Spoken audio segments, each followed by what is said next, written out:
Hey Heisters and Raiders out there, good seeing you all. Almir here from Overkill with some more information on Raid World War II. So, while the developers Lion Game Lion are busy at work down in Croatia, finishing up the game for its launch on the 26th, we at Overkill are helping them out with some small stuff like this video, for example. During the beta, we've received a ton of feedback from the Raid community as well as Payday veterans out there, and a lot of the feedback has been valid criticism of some parts of the game. And with today's update, we aim to change a lot of it. So if you tried out the beta a few weeks ago, now's the time to jump in again, because it's only a few days left and you definitely need to check out the changes we've made. Today's update will feature the biggest changes we've done to the beta yet. We've done a lot of them, including AI fixes. We've rebalanced how the weapon handling works, a lot of the game design, how that works as well. So if you haven't jumped into Raid World War II since a few weeks back, definitely make sure to use this opportunity during the last few days of the beta to check out the new features and the new handling. You're definitely gonna like what you see. And for you console raiders out there, we have some good news. If you're a PlayStation raider, you have already been able to pre-order the game since the 13th of September. And if you are an Xbox One raider, you can start pre-ordering on the 19th. So definitely make sure you check those out. Two final things to talk about. One being the beta ends on Sunday. So if you feel like trying out the new changes we've done, definitely make sure you jump in now. And lastly, there's a new dev diary that we've made. The third episode, it starts right now, so make sure you watch till the end, because it's a really good one. Take it easy.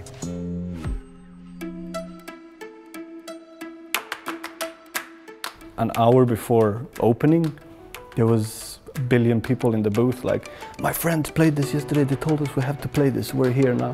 And people playing for 10 minutes and then going back into line for 2 hours to try it again. And you have to understand there's a lot of people that didn't know about this game ever existed. It's just the line just kept piling up and people just kept coming up to us and that was amazing, what? Like, why haven't we heard about this before? And like, blah, blah, blah.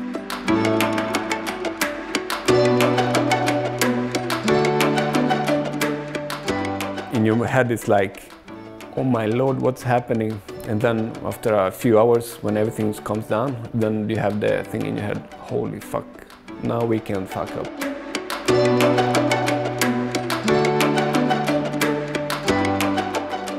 If people like this, then we can't do less, we just need to even ramp it up more, just even more pressure. For the developers, they've been, locked in for a very long time, just crunching, looking at the game, and sometimes they're not really happy with it and they're questioning themselves. So bringing them to PAX and showcasing the game and getting the reception that they got was just amazing. It's nice and uncomfortable because all the expectation and but it's really nice to hear that people like the game. And I remember calling Nikki the first day, I'm like, I'm gonna tell you how good it was, but you can't really understand. Yeah, but was it good? Like, yes. Oh, cool. No, but you don't understand, like, how good.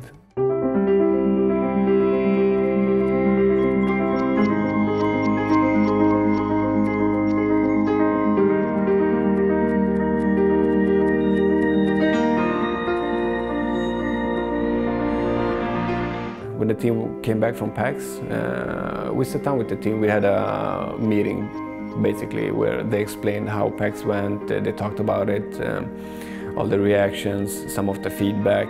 When people are coming to you and talking to you and you can see the queues of people excited, people leaving the queues and going back, I think that after that happened, there was this eye-opening experience for a lot of people where they saw the gamer out there, which is ultimately what we want to do. We want to please the gamer out there and make them feel like they're having a great experience. We're all gamers ourselves, so you want to create something that you can be proud of. And you can see the potential in someone else's eyes, not just your own. And I think that's like this kind of heartwarming, magical feeling that you only get once every so often, when you're making games.